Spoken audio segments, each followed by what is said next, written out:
আজকে থাকছে এক ভয়ঙ্কর ভুতুড়ে গল্পকথা। গল্পটি লিখেছেন নতুন লেখিকা ত্রয়ী আনো আমতা। গল্পের নাম ভূতের বাসর রাত। গল্পটিতে কণ্ঠ দিয়েছেন মোহিনী পাল।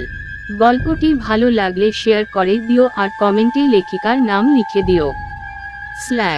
প্রতিটি মেয়ের বাসর রাত স্বামীর আদরে কাটে, আমার বাসর রাত কেটেছিল নিজের রক্তপাতে। আমি বাসর ঘরে ঢুকেই দেখি আমার মতোই হুবহু একজন বউ সেজে আমার ন্যায় বসে আছে। সাজসজ্জা হুবহু আমার মতো, অবিকল যেন আমি বসে আছি খাটে, দেখতেও আমার মতো। কিন্তু সে কিভাবে সম্ভব? আমি তো মাত্র রুমে এলাম। আমি তার কাছে গেলাম আর প্রশ্ন করলাম, তুমি কে? সে সাথে সাথে উত্তর দিল, আমি কে মানে? আমি তুষার এর বউ, আমার নাম রাত্রি। আমি চমকে উঠলাম, এ কি? আমার নাম ওই মেয়েটা নিজের নামে চালাচ্ছে কেন? আমি প্রথম তেমন কিছু বুঝছিলাম না। কিছুক্ষণ পর আমার বর তুষার রুমে প্রবেশ করে, আমাকে ধাক্কা দিয়ে ফেলে ওই মেয়েটার কাছে চলে যায়। মেয়েটাকে হাতের রিং পরিয়ে দেই। আমার সাথে যে ভালোবাসা হওয়ার কথা তুষার ওই মেয়েটার সাথে করছে। আমার কষ্টে বুক ফেটে যাচ্ছে। তুষার আমাকে ধাক্কা দিয়ে ফেলে দিল।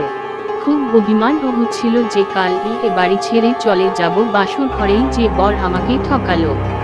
আমার কিছুক্ষণ পরই দেখি তুষার খাটে বসা মেয়েটিকে রাত্রি বলে ডাকছে। এটা কি হচ্ছে আমার সাথে? আমার বর আমাকে ধাক্কা দিয়ে ফেলে দিয়ে অন্য একটি মেয়েকে রাত্রি বলে ডাকছে। আমার মতো দেখতে মেয়েটিকে। আমি ভাবছি, কিন্তু কেন? প্রতিটি মেয়ে কত স্বপ্ন নিয়ে বাসর ঘরে আসে, আর আমার সাথে এটা কি ঘটছে? আমি তুষারকে ডাকছি, এই তুষার, আমি এখানে। তুমি যাকে রাত্রি ভাবছো সে আমি না। কিন্তু তুষার আমার কথা শুনতেই পাচ্ছে না। মেয়েটি আমার দিকে তাকিয়ে এমন একটা হাসি দিল, আমার হৃদপিণ্ডটা কেঁপে উঠল। সাধারণ কোনো মানুষের হাসি এর ভয়ঙ্কর হতে পারে না। মান অভিমানে আমার মাথায় এটাই খেয়াল আসলো না যে এই মেয়েটাকে আমার মতোই বা দেখতে কেন এই মেয়েটা, আর তার সাজসজ্জা হুবহু আমার মতো কেন?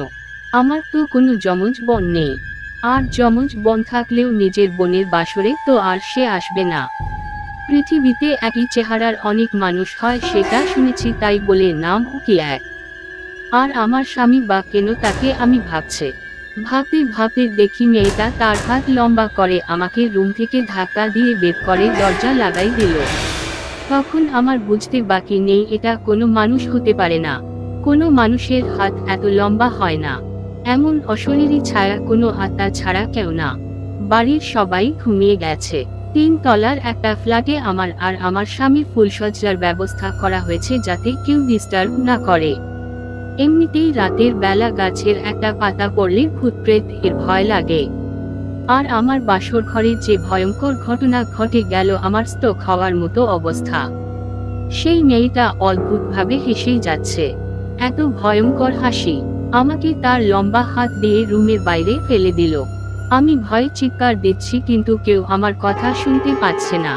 চারদিকের ওই হাসির শব্দ ভয়ে আমার শরীর শীতল করে দিচ্ছে। ভয় ওই মুহূর্তে আমার কোনো কিছুরই ঠিক নেই। কি পাপ করেছি আমি জানি না, কিন্তু এই মেয়েটার সাথে আমার কিসের শত্রুতা? এত মানুষ থাকতে আমার বাসর ঘরেই বা কেন আমার রূপ নিয়ে এসছে? ভাবতে ভাবতে দেখি ঘরের দরজার লোক কি আছে, কিন্তু ওই মেয়েটা আমার সামনে। আমাকে বলছে এই বাসরকে আমি অভিশপ্ত করে দিব। এই বাসর এর কথা এই মহলের সবাই জানলে ভয়ে শিউরে উঠবে। ওই মেয়ের কথা শুনেই আমি মাথা ঘুরে সিঁড়ি দিয়ে 3 তলা থেকে গড়াতে গড়াতে নিচ তলায় পড়লাম। আমার কপাল কেটে অনেক রক্ত বয়ে যাচ্ছে। বিয়ে বাড়ির নিচে সবাই আড্ডা দিচ্ছিল। আমাকে দেখেই আমার স্বামীকে ডাক দিল সবাই। ও এসে বলে ও তো ওয়াশরুম যাবে বলে বাইরে এলো, কিন্তু পড়ে গেল কিভাবে? আমি সবার কথাই শুনছিলাম, কিন্তু উত্তর দিতে পারছিলাম না।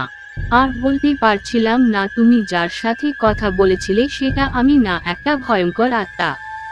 আমি স্পষ্ট দেখছি সেই মেয়েটা আমার সামনে দাঁড়িয়ে হেসে যাচ্ছে। ভয়ে আমি শিউরে উঠছি, কিন্তু কাউকে বলতে পারছিলাম না। আমি সব দেখছি কিন্তু কাউকে কিছু বলতে পারছি না। ওই মেয়েটা আমাকে তখন বলছে, রাত তো কেবল শুরু, বাসর ও শুরু, বাকিটা আরো মজার হবে। তারপর যা হলো আমি শিউরে উঠলাম, কারণ বাসর রাতে যদি হুবহু আমার মতো দেখতে কোনো মেয়ে আমার জায়গা নিয়ে আমার স্বামীর ভালোবাসা নেই, তাহলে কেমন লাগে বলেন? তারপর যদি সে কোনো মায়াবী আত্মা হয়। আমি ততক্ষণে বুঝে গেছিলাম এটা কোনো সাধারণ মানুষ হতে পারে না, কারণ ওই মেয়েটাকে কেউ দেখতে পাচ্ছে না শুধু আমি ছাড়া। আমার মাথা বেয়ে রক্ত গড়িয়ে পড়ছে। কিছু সময় পরে ডাক্তারও চলে আসে। আমার মাথায় হালকা ব্যান্ডেজ লাগিয়ে দেয় তিনি। খুব একটা ক্ষতি হয়নি আমার, সামান্য কিছু ওষুধ দিয়ে ডাক্তার চলে যান। কিছু সময় পরে আবার আমাকে 3 তলায় দিয়ে আসে সবাই, কারণ তখন রাত খুব বেশি একটা হয়নি, আরও আমাদের ফুলসজ্জার রাত ছিল। স্বাভাবিক বিষয় আমাকে আর আমার স্বামীকে এক রুমে আবার দিয়ে আসাটা, কারণ কেউ তো আর বুঝতে পারছে না আমার সাথে আসলে কি ঘটেছে। সবাই ভাবছে হয়তো পা পিছলে পড়ে গেছি আমি। আমাকে আবার উপরে দিয়ে আসা হয়। তুষার আমার কাছে এসে বলে ওভাবে পড়ে গেলে কিভাবে। আমি যখনই তুষারকে সব বলতে গেছি ঠিক তখনই সেই মেয়েটা আবার হাজির।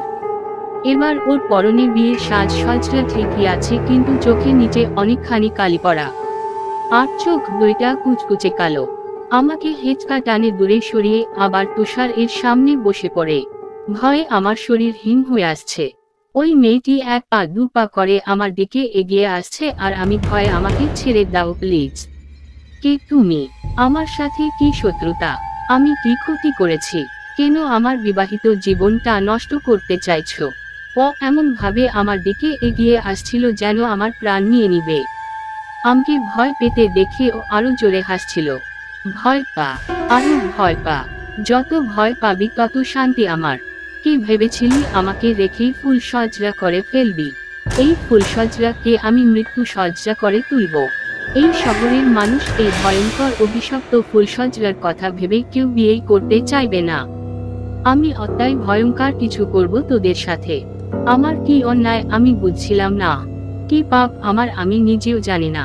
তবে এটা বুঝছিলাম আমার জীবনের অন্তিম সময় এসে গেছে। ওই আত্মার রূপ ধীরে ধীরে পরিবর্তন হয়ে আরো এক ভয়ঙ্কর রূপ ধারণ করছিল। আমি তখন আত্মাটাকে বলছিলাম তুমি কি তৃপ্তি? তখন আত্মাটা আরো ভয়ঙ্কর ভাবে আমার দিকে তেড়ে আসে। আমার গলা ধরে উঁচু করে ছাদে নিয়ে যায় আমাকে। ছাদ থেকে নিচে ফেলে দিবে ঠিক তখনই ছাদে কেউ চলে আসে, আর আত্মাটা আমাকে মারতে পারে না। বিয়ে বাড়িতে অনেক মানুষ এসছে, আমি ভালো চিনি। ছাদে তখন কে গেছিল? হয়তো কেউ ফোনে কথা বলতে গেছিল। সেই ছেলেটির চিৎকার এ বাড়ির সবাই ছাদে এসে আমাকে উদ্ধার করে। সেদিন রাত কিভাবে কেটেছে আমার সে আমি ছাড়া কেউ জানে না। পরের দিন বাড়ির মানুষের হাজারো প্রশ্ন, কাকে কি বলবো জানি না। আমি কাউকে কিছু বলার অবস্থায় নেই। তুষার জানে এই রহস্য। তৃপ্তি লেনো ওর বিয়ের রাতে ফিরে এলো, আর আমার উপর বা কেন তৃপ্তি ততক্ষণে তুষার বুঝে গেছিল আমার মাঝে তৃতীয় কারো আগমন হয়েছে। তুষার ওই মেয়েটির ঘাড়ে হাত দিয়ে বলে কে তুমি? মেয়েটি পিছন ঘুরে তাকালেই তুষার বলে একই তৃপ্তি তুমি? বলেই তুষার বেহুশ হয়ে যায়। ওই মুহূর্তে হাজার ও ভয়ের মাঝে আমার মাথায় একটা জিনিস আসে, তুষার তাহলে মেয়েটিকে চিনে। তৃপ্তি বলে ডাকলো যে, তৃপ্তি কে? ও হ্যাঁ, তৃপ্তি তো তুষারের প্রথম স্ত্রী। তৃপ্তি তো ছাদ থেকে পড়ে মারা গেছিল। তুষার তো তৃপ্তিকে খুব ভালোবাসতো, তাহলে তৃপ্তির আত্মা এমন করছে কেন?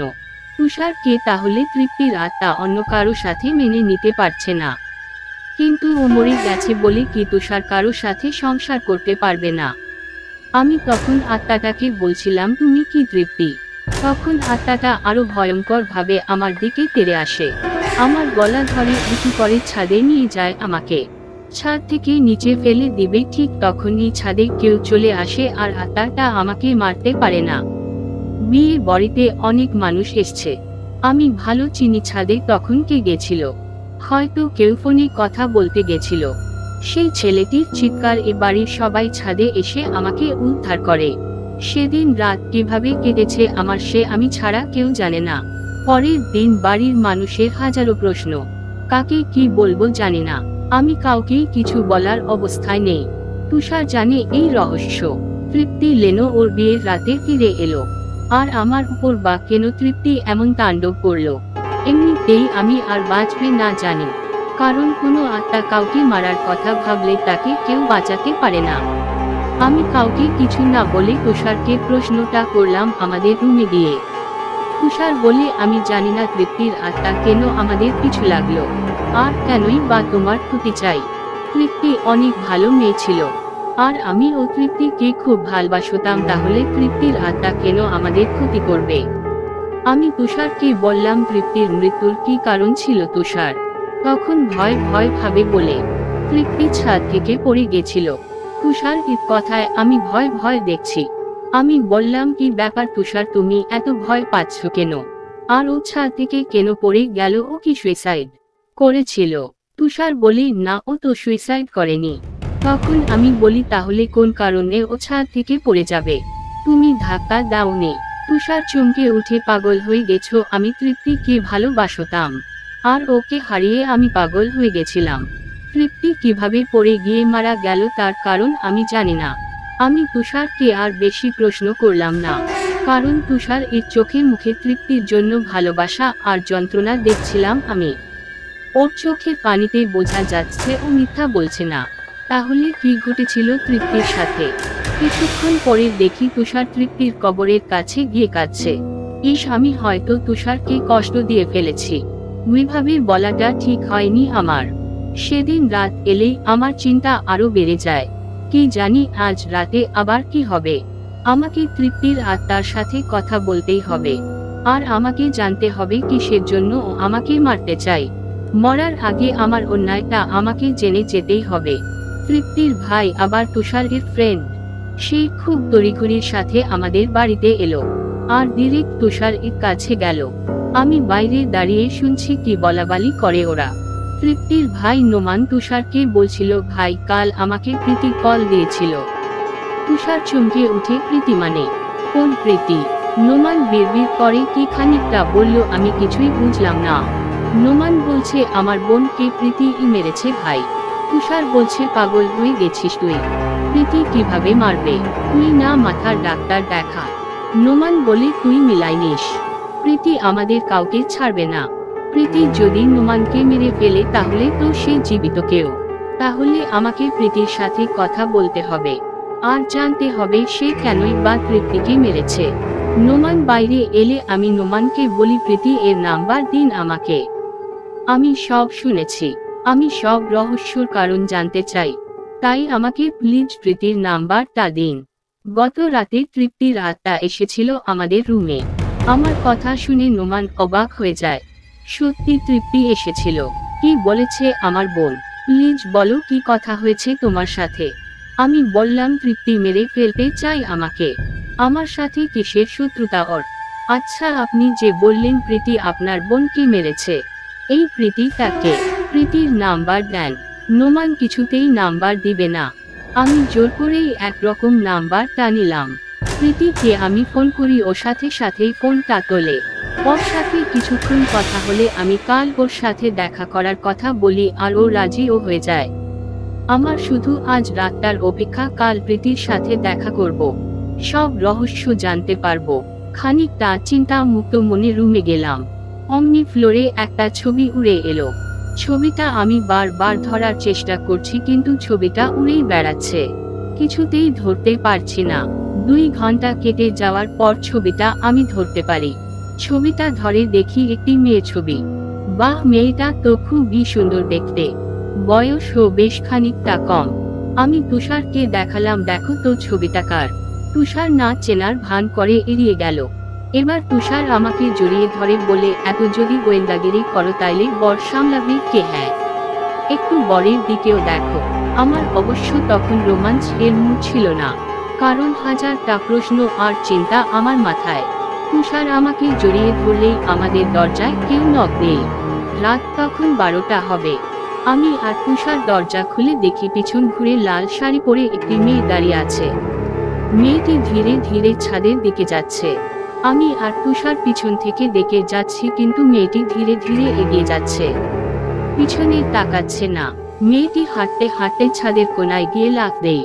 তুষারও মেয়েটির সাথে লাফ দিতে যায়। আমি দ্রুত তুষারকে নিচে নামাই। তুষার যেন অন্য জগতে চলে গেছিল। ওর হুঁশই নেই যে ওখান থেকে লাফ দিলেই ওর মৃত্যু হবে। আমি সাথে সাথে নিচে তাকিয়ে দেখি কেউ নেই নিচে। তাহলে কি ওটা মায়া ছিল? মানে তৃপ্তি? ও আবার এসেছে। আমাকে তৃপ্তির মৃত্যুর রহস্য জেনে ওরা তার সাথে কথা বলে তুষারকে বাঁচাতে হবে, এ পরিবারকে বাঁচাতে হবে। ওই প্রীতি মেয়েটার কি তুষারের সাথে রিলেশন ছিল? তাই কি সে হিংসায় তৃপ্তিকে মেরে ফেলেছে? সেই প্রীতিকে কেনই বা পুলিশে দেয়নি কেন? আজব লাগছে তো সব আমার কাছে। তৃপ্তির ভাই যেখানে নিজেই বলছে প্রীতি মেরেছে, তাহলে কেন এর কোনো মামলা নেই, একটা পুলিশ কেস নেই? একটা মেয়ে খুন করে প্রকাশ্য ঘুরে বেড়াচ্ছে আর তাকে কেউ কিছু বলছে না, বিষয়টা অদ্ভুত না? পরের দিন আমি প্রস্তুতি নিলাম যে প্রীতির সাথে দেখা করতে যাব। আমি রেডি হয়ে বেরোনোর সময় দেখি নোমান আর তুষার কিছু একটা নিয়ে আলোচনা করছে। আমাকে দেখেই ওরা বলে, তুমি কোথাও যাচ্ছ? বললাম, হ্যাঁ, প্রীতির সাথে দেখা করতে যাচ্ছি। ওরা বলে, মানে? তুমি তাকে কই পাবে? প্রীতি বলে, নোমান ভাইয়া নাম্বার দিছে তো। তুষার নোমানের দিকে রাগ মুডে তাকায়, যেন নাম্বার দেওয়াটা তার পছন্দ হয়নি। তুষার বলে, দেখো রাত্রি, আমি চাই না তুমি কোনো ঝামেলাতে জড়াও। আমি চাই না তুমি প্রীতির সাথে কোনো ঝামেলাতে জড়িয়ে যাও। ও তোমার অত ক্ষতি করতে পারে। তখনই রাত্রি বলে, আমার কিছুই হবে না, আমাকে এর সমাধান খুঁজে বের করতেই হবে। বলেই রাত্রি বেরিয়ে যায়। নোমান বলে আস্তে বিড়বিড় করে, আরে আমি ভুল নাম্বার দিয়েছি। তুষার চমকে ওঠে, কি তুই ভুল নাম্বার দিয়েছি? তাইলে ও কার সাথে কলে কথা বলে বাইরে গেল? তখন নোমান বলে, ভাই হয়তো নাম্বার কারো কাছে কল চলে গেছে, সে হয়তো কোনো মেয়ে। আচ্ছা, ও যাক গিয়ে এমনি ফিরে আসবে। আমি একটা রেস্টুরেন্টে গিয়ে অপেক্ষা করছি প্রীতির জন্য। আমি টেবিলে বসার মিনিট খানেক পরেই সেখানে একটি মেয়ে আসে। মেয়েটিকে দেখেই আমি চমকে উঠি। এই মেয়েটা এখানে কেন? মেয়েটার দুই পাশে বেনি করা, মাঝ বরাবর সিঁথি কাটা, চুলে চপচপে তেল দেওয়া, একদম ঢিলাঢালা একটা জামা পরা, এক কথায় সেকালের একটা মেয়ে। এখনের যুগে এতটা সেকেলে মেয়ে আছে তা আমি এই মেয়েকে না দেখলে জানতাম না। চোখের নিচে এত গাঢ় কাজল পরা, মনে হচ্ছে হাড়ির কালি তেল দিয়ে লাগানো। ওর কাজল চোখের নিচ দিয়ে অনেক জায়গা দিয়ে লেগে ফেস, তাই অদ্ভুত লাগছে। মেয়েটি ধীরে ধীরে আমার দিকেই আসছে। আমার সামনের চেয়ারে এসে বসে পড়ল। এমন নির্জন জায়গা এই রেস্টুরেন্টটা, আমার কেমন একটা ভয় ভয় লাগছে। শহর থেকে বেশ কিছুটা দূরে একটা জঙ্গল। আসার সময় আমার মোটেও মনে হয়নি এটা একটা জঙ্গল, মনে হলো লোকালয় আছে। কিন্তু ভিতরে ঢুকে দেখি এটা একটা জঙ্গল। এমন জায়গা আবার রেস্টুরেন্ট হয় নাকি? কেউ আসে নাকি এখানে কোনো কাজে? কেমন একটা অস্বস্তি কাজ করছিল আমার ভিতরে। এই রেস্টুরেন্টে কেউ আসে না মনে হচ্ছে। খাবার এরও কোনো ব্যবস্থা দেখছি না। দিনের বেলা চারদিকে ঝিঝি পোকা ডাকছে। আমার মনে হচ্ছিল না যে আমার প্রাণ নিয়ে এখান থেকে ফিরতে পারবো। মেয়েটির দিকে আমি ফ্যাল করর তাকিয়ে আছি।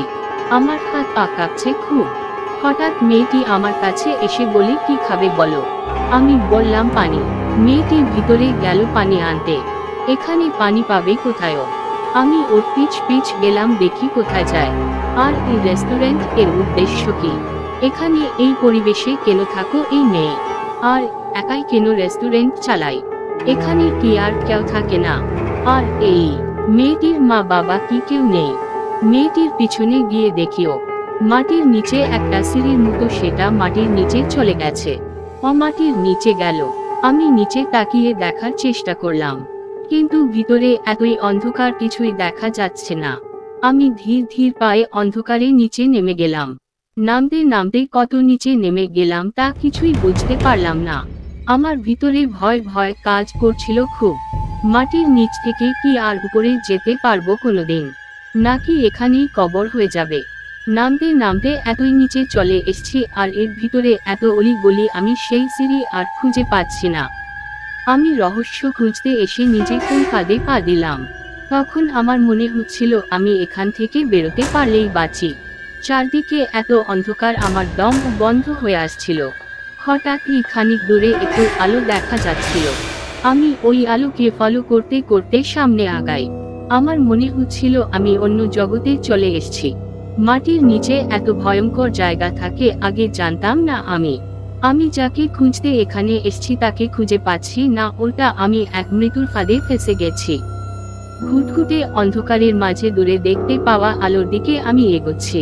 তখনই আমার সামনে কোনো জন্তু জানোয়ারের চোখের মতো জ্বলজ্বল করছে আমার সামনে কিছু, আমার পরাণ চমকে ওঠে, এটা কি হতে পারে? গ্রুপের পর্ব পেতে অসুবিধা হলে আইডিতে অ্যাড হয়ে পড়ে নিয়েন। অন্ধকারের বোঝা না গেলেও এতটুক বোঝা যাচ্ছিল কেউ একটা আছে, আমার সামনে আছে। আমি আলোটার কাছে গিয়ে দেখি যেন একটা রাজমহলের মতো রেস্টুরেন্ট, খুব দামি একটা 5 স্টার হোটেল, ঠিক যেন বিদেশিদের মতো হাইফাই জায়গা। এত দামি দামি জিনিস দিয়ে ভিতরটা সাজানো, টেবিল চেয়ারগুলা অনেক সুন্দর। এমন হোটেলে কোটিপতি ছাড়া কেউ খেতে আসতে পারবে না। ভিতরে একজন মাত্র ওয়েটার টেবিলে টেবিলে খাবার সাজাচ্ছে। আচ্ছা, এমন পাগল কে আছে যে মাটির নিচে এত দামি রেস্টুরেন্ট করে রেখেছে? এটা বাইরে করলে তো অনেক টাকা উপার্জন করতে পারত। এমন অন্ধকারের মাঝে এত আলোক সজ্জা ভাবাই যায় না। ওয়েটারটা আমার দিকে একভাবে চেয়ে আছে, উনাকে দেখে আমি বেশ খানিক ভয়ও পেয়ে গেলাম। উনার চোখ এমন আগুনের মতো কেন? লোকটা আমাকে দেখে আমার দিকে এগিয়ে আসে আর বলে, আমাকে বলছে আসুন ভিতরে আসুন। আমি ভয়ে ভয়ে ভিতরে বসলাম। কিছুক্ষণ পরে উনি আমাকে বলে, কি খাবেন? আমি বললাম না, কিছু খাবো না। তখন এই লোকটা বলে, এখানে এসে খালি মুখে কেউ ফিরে যায় না, একটু বসুন, আমি আপনার জন্য খাবার নিয়ে আসছি। লোকটি কিছুক্ষণ পরে জানিয়ে এসছে। আমি ভয় প্রচণ্ড কাঁপছিলাম, কারণ গ্লাস ভর্তি রক্ত আর প্লেট ভরা মানুষের হাত পায়ের নখ দেখেই আমার বমি পাচ্ছিল খুব। আর এত ভয় পেয়ে গেছিলাম কারণ আমার বুঝতে বাকি নেই এটা একটা পৈশাচিক আত্মার জায়গা। কিছুক্ষণ এখানে থাকলে আমার হাত পা হয়তো এরা কারো প্লেটে খাবার বানিয়ে দিবে। আমি কালো ভয়ঙ্কর অন্ধকারে চোখ বুজে পালাচ্ছিলাম, ঠিক তখনই কারো সাথে আমার ধাক্কা লাগে। তখন আমি আরো ভয় পেয়ে যাই। মাটির নিচের অন্ধকারে আমি ফেসে গেছিলাম। যার সাথে ধাক্কা লেগেছে সে কি অদ্ভুতভাবে হাসছিল আর বলছিল, পালা এখান থেকে, এটা মৃত্যুর হোটেল। আমার প্রাণটা যেন ওই হাসির শব্দে বেরিয়ে যাচ্ছিল। ওখান থেকে কিভাবে পালিয়ে বাইরে এসছি নিজেও জানি না। হার্টবিট এমনভাবে রেসপন্স করছিল, আমার প্রাণটা যায় অবস্থা। বাইরে বেরিয়ে দেখি সেই মেয়েটা গ্লাস হাতে দাঁড়িয়ে আছে পানি নিয়ে, আর আমাকে বলছে, তুমি কোথায় চলে গেছিলে? আমি খুঁজে পাচ্ছিলাম না। পানি নিয়ে কতক্ষণ অপেক্ষা করছি তোমার জন্য, তোমার সাথে তো ভালোভাবে আলাপই হলো না। তখন আমি বলি, আমি তোমার পিছ গিয়ে মাটির নিচে আটকে গেছিলাম। আচ্ছা, ওখানে ওই রেস্টুরেন্টটা কেন? ওখানে মানে কোথায়? পাগল তুমি, মাটির নিচে রেস্টুরেন্ট কিভাবে আসবে? আমি অবাক হয়ে ওর মুখের দিকে চেয়ে আছি। ও মিথ্যা বলছে আমাকে। আমি ওকে ফলো করতে গিয়ে ভয়ঙ্কর জায়গা ফেসে গেছিলাম আর ও বলছে আমি নাকি পাগল। মেয়েটি আমাকে বলে, আচ্ছা তুমি হয়তো কোনো ঘোর এর মাঝে চলে গেছিলে। আমার সাথে এসো, এখানে দেখো তো কোথায় রেস্টুরেন্ট। এখানে এমন কিছুই নেই। আমি খেয়াল করলাম সত্যি নেই কিছু। এটা কিভাবে সম্ভব? আমি মাত্র এলাম ওখান থেকে। আচ্ছা তুমি রাত্রে, তাই তো? কি ব্যাপার? মেয়েটি আমার নামও জানে। হঠাৎ ও বলে ওঠে, কি ভাবছো আমি কোনো আত্মা কিনা? তোমার নাম জানলাম কিভাবে? তুমি তো বললে কাল ফোনে তোমার নাম রাত্রে, আর তুমি আমার সাথে দেখা করতে চাও। মানে তুমি? হ্যাঁ, আমি প্রীতি। আমি কিছুটা চমকে গিয়ে, কি তুমি প্রীতি? এই মেয়েটির ছবিই তো আমি আমার স্বামীর রুমে পেয়েছিলাম। এটা যদি প্রীতি হয় তুষার, তাহলে এড়িয়ে গেল কেন? তুষার তো প্রীতিকে ভালোভাবেই চিনে। আমাদের রুমে বা প্রীতির ছবি কি করছিল? এই মেয়েটি প্রীতি শোনার সাথেই আমার মাথা কিছুটা ঘুরে উঠল। তুষার এর মিথ্যার মাঝে কিছুটা রহস্য অবশ্যই আছে। আমার কাছে সবকিছু ঘোলাটে লাগছে। কে সত্যি বলছে, কে মিথ্যা বলছে, আমার কাছে আজ সবটাই রহস্য। এক রহস্য বের করতে এসে আমি অন্য রহস্য জড়িয়ে গেছি। মেয়েটিকে দেখে আমার তখন ভয় হচ্ছে যে মেয়েটা তৃপ্তির খুনি। একটা খুনির সামনে দাঁড়িয়ে থাকা কম ভয়ের কথা নয়। এই মেয়েটা তৃপ্তিকে মেরেছে, কিন্তু তৃপ্তির আত্মা আমাকে মারতে চাইছে কেন? হাজারো প্রশ্ন আমার মাথায় ঘুরপাক খাচ্ছে। আমি মেয়েটিকে আমার পরিচয় দেওয়ার আগেই মেয়েটি যা বলে আমি পুরাই অবাক। অশরীরীরা নিশ্চয়ই এমন ঘন অন্ধকার জঙ্গলে থাকে। একা একটা মেয়ে এমন জঙ্গলে এসে লুকিয়ে আছে, নিশ্চয় খুন করেছে। এজন্য পুলিশে ধরবে সেই ভয়ে এমন রক্ত শীতল করা জায়গা বেছে নিবে। পুলিশ ধরলে তো প্রাণ বাঁচবে, কিন্তু অশরীরী ধরলে কি আর প্রাণ বাঁচবে? মেয়েটি আমার দিকে তাকিয়ে বলে, আবার কি ভাবছো মনে মনে আমি এখানে কেন আছি? আমি গ্রুপে নিয়মিত গল্প পোস্ট করি, যারা গ্রুপে পর্ব খুঁজে পান না আমার আইডিতে অ্যাড হয়ে নিতে পারেন। তখন আমি সাহস পেয়ে বলি যে হ্যাঁ, তুমি এমন জঙ্গলে কেন আছো? এখানে এমন রেস্টুরেন্ট কেন? কেউ কি আসে এখানে খাবার খেতে? তখন মেয়েটি বলে, যার ভাগ্য টেনে আনে তার এখানে আসতেই হয়। যেমন তুমি এখানে চলে এসছো, আর নিজেই খুঁজতে খুঁজতে চলে এসছো। হ্যাঁ, আসলে আমার খুবই প্রয়োজন তোমাকে। আমি অনেক বড় রহস্যতে ফেঁসে গেছি, তাই তোমার কাছে এসছি। তখন ওই মেয়েটি বলে, আচ্ছা কি দরকার বলো। আমি তখন মেয়েটিকে বলি, তুমি তৃপ্তিকে খুন করেছো কেন? অবশ্য আমি তার কারণ জানি, তুমি তুষারকে ভালোবাসতে, তাই না? তুষার তোমার ভালোবাসা গ্রহণ না করে তৃপ্তিকে বিয়ে করেছিল। প্রতিহিংসায় তুমি ওর প্রাণ নিয়ে নিলে কেন? তুমি কি জানো তুমি কত বড় অন্যায় করেছো? আজ না হোক কাল পুলিশ তোমায় খুঁজে পেয়ে যাবে। তোমার জন্য তৃপ্তির আত্মা ভয়ঙ্কর হয়ে উঠেছে। সে আমার প্রাণ নিতে চায়। আমার স্বামী আর আমার পরিবার অনেক বিপদে আছে। আশ্বিনী ছায়ায়, প্লিজ তুমি একমাত্র পারো এ সমস্যার সমাধান করতে। তুমি আমার সাথে আমাদের বাড়িতে গিয়ে তৃপ্তির আত্মার সাথে কথা বলো। কিছুক্ষণ পর মেয়েটি খুব জোরে হেসে দিয়ে বলে, এমন গল্প তোমাকে কে শুনিয়েছে যে আমি তৃপ্তিকে মেরেছি আর আমি তুষারকে পছন্দ করতাম? আমি এখানে থাকি আমার একটা কাজে, কোনো খুনের অপরাধী নয়। আর আত্মা ভূত এসব হয় নাকি? আমি তো এত ঘন জঙ্গলে কই, আমি তো আত্মা দেখিনি। আর হ্যাঁ, যে আমার নামে এসব রটিয়ে বেড়াচ্ছে, আমি তার নামে আইনি ব্যবস্থা নিব। আমি লোকচক্ষুর আড়ালে আছি বলে আমার নামে খুনের অপবাদ দেওয়া হচ্ছে। যে বলেছে সে কি আমাকে দেখেছে খুন করতে? হয়তো খুনি নিজেই এমন গল্প বানিয়ে বলেছে। আমি বললাম, না না, সে কিভাবে সম্ভব, কারণ যে বলেছে সে তৃপ্তির ভাই। মেয়েটি হেসে উড়িয়ে দিল, তুমিও না? আচ্ছা পাগলি, আপন জনই ক্ষতি করে বেশি। আচ্ছা আমাকে নিয়ে চলো তোমার বাড়ি। দুজনে রওনা দিলাম সেখান থেকে। গাড়ির ভিতর মেয়েটি একটা কথাও বলল না। হয়তো রেগে আছে কারণ ওর নামে খুনের অপবাদ দেওয়া হয়েছে। আচ্ছা তাহলে তৃপ্তির ভাই বা তুষার খুন করেনি তো? কত শত প্রশ্নের জাল আমার মনে। কোনটা সত্যি কোনটা মিথ্যা আমি তো সেটাই বুঝছি না। নিজের প্রাণ কখন যায় অবস্থা, আমি এখনো রহস্য বের করতে পারলাম না। মেয়েটিকে নিয়ে বাসায় প্রবেশ করার সাথেই সবাই ছুটে এসে আমাকে রেখে মেয়েটিকে ধরে বলে, আরে প্রীতিমা, মা প্রীতি, এতদিন কোথায় ছিলে তুমি? এতদিন কোথায় হারিয়ে গেছিলে তুমি? সবাই প্রীতিকে জড়িয়ে ধরে কাঁদছে। প্রীতিকে তাহলে এ বাসার সবাই চিনে। শুধু চিনেই না, অনেক আপন কেউ এদের। না হলে প্রীতিকে পেয়ে এতটা আবেগে কাঁদতো না কেন? প্রত্যেকে প্রীতিকে নিয়ে আবেগপ্রবণ হয়ে পড়েছে। সবাই বলছে, প্রীতি মা, আর কোনোদিন তোমাকে আমরা যেতে দিব না। এরপর সবাই আমাকে বলে, মা রাত্রি তুমি প্রীতিকে কিভাবে চিনলে? নিশ্চয় তুষার প্রীতির গল্প বলেছে। আর প্রীতিকে সবাই বলে, ওটা তোমার তুষার ভাইয়ের বউ।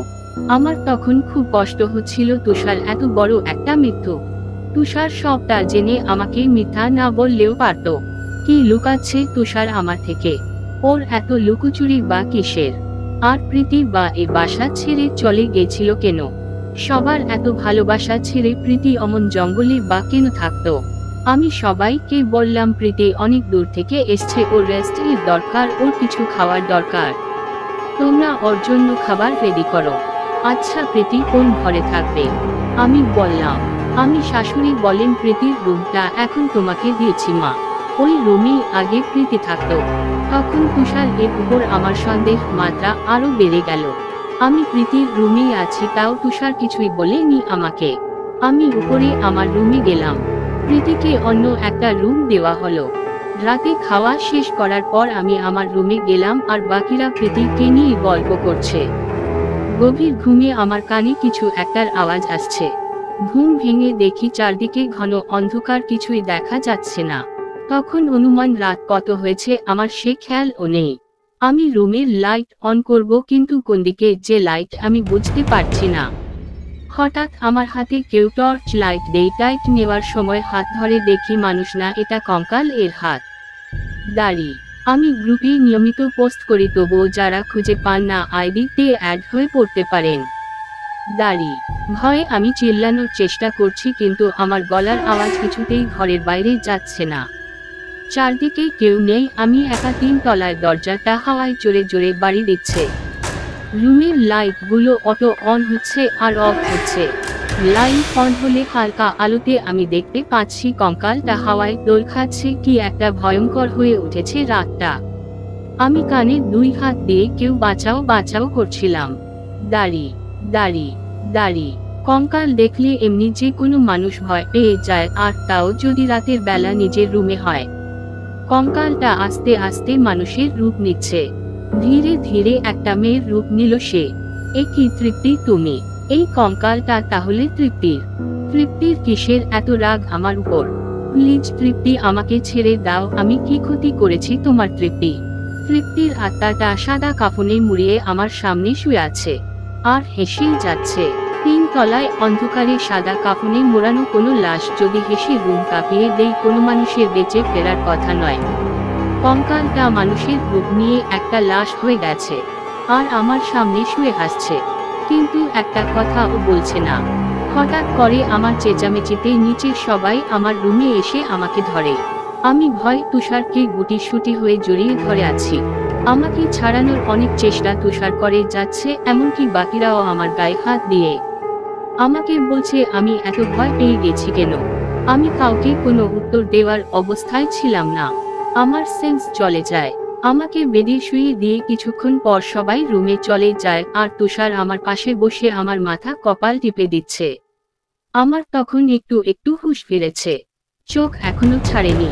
আমি খেয়াল করি যে তুষার আর তৃপ্তির ভাই বলাবলি করছে যে ভাই তৃপ্তির আত্মা কেন রাত্রির পিছে লেগেছে। আমাদের কোনো ওঝা ডাকতে হবে আর তৃপ্তির আত্মাকে ডাকতে হবে আর ওর কাছে শুনতে হবে কেন ও এমন করছে। ঠিক তখনই তুষার বলে, ভাই তৃপ্তির আত্মাকে ছাড়, শুনলাম তৃপ্তি এসছে এ বাড়িতে। আমি ভয়ে ওর সাথে দেখা করিনি। এই রুমটা তো প্রীতিরই ছিল। তৃপ্তির ভাই নোমান বলে, আরে কাকে না কাকে ধরে নিয়ে এসছি তার ঠিক নেই, কারণ প্রীতির তীরে আসা কখনো সম্ভব না। যদি কেউ আসেও সেটা প্রীতি না। হঠাৎ তুষার বলে, আরে এক্সট্রা রুমটা রাত্রি কখন খুলল? নিশ্চয় এই কঙ্কালটা দেখে ভয় পেয়েছে। নোমান বলে, এই কঙ্কালটা এখান থেকে সরানোর টাইম হয়ে গেছে ভাই, নইলে কোনো বিপদে পড়ে যাব আমরা। তুষার বলে, ঠিকই বলেছিস, কালই এর ব্যবস্থা করব। এরই মাঝে দরজায় কিছুর একটা আওয়াজ, তখন রাত 1টা হবে। রুমের দরজাটা অটো খুলে গেল। কি প্রচন্ড হাওয়া দিচ্ছিল। বাইরের বারান্দার ইটগুলা খুলে নিচে পড়ছিল। তুষার আর নোমান আস্তে আস্তে বাইরে গেল। বাইরে গিয়ে দেখে নুপুর এর সাউন্ড শোনা যাচ্ছে। খুব জোরে কেউ নুপুর এর সাউন্ড করে বাইরে দিয়ে হেঁটে বেড়াচ্ছে। হঠাৎ দেখি ছিকল এর সাউন্ড হচ্ছে, মনে হচ্ছে দোলনাতে কেউ দল খাচ্ছে। ওরা বাইরে গিয়ে খোঁজার চেষ্টা করছে, কেউ নেই। চারদিকে সাউন্ডটা ছাদ থেকে আসছে। ওরা ছাদে গিয়ে দেখি তৃপ্তির লাশটা সাদা কাফনে মুড়িয়ে দোলনায় দোল দিচ্ছে প্রীতি। প্রীতির মনে কি কোনো ভয় নেই? রাত দুপুরে একা একটা মেয়ে একটা লাশ দোলনায় দোল খাওয়াচ্ছে। তুষার আর নোমান প্রীতিকে দেখে চমকে ওঠে, একই প্রীতি তুমি? আমি ওদের পিছ পিছ যাই বিষয়টা দেখার জন্য। প্রীতি বলে, কেন, অবাক হলে নাকি? আমার তো আসার কথাই ছিল, আমি খুব সারপ্রাইজ দিলাম তাই না? তখনই তুষার আর নোমান বলে ওঠে, এটা হতে পারে না, তুমি প্রীতি হতে পারো না। প্রীতি হেসে বলে, আমি তো প্রীতি, এসো আমার কাছে এসো, আগের মতো গল্প করি। আগে তো কত গল্প করতে, এখন তাহলে ভয় কিসের? না না, তুমি আমাদের মেরে ফেলবে, তুমি তৃপ্তিকে মেরে ফেলেছ। প্রীতি বলে, আমি তৃপ্তিকে কেন মারব, তার কারণ বলো। কিছুক্ষণ পরেই সে কঙ্কালটা এসে নোমান এর ঘাড় ধরে টানতে টানতে নিয়ে যায় ছাদের কর্নারে। নোমান ভয়ে চিল্লাচ্ছে, আমাকে ছেড়ে দাও, আমাকে মাফ করে দাও প্লিজ। প্রীতি, আমার ভুল হয়ে গেছিল, আমাকে মাফ করে দাও। প্রীতি বলে, আমি তো এখানে, আমি তো কিছু করছি না তোমাকে, তাহলে প্রীতি প্রীতি বলছো কেন?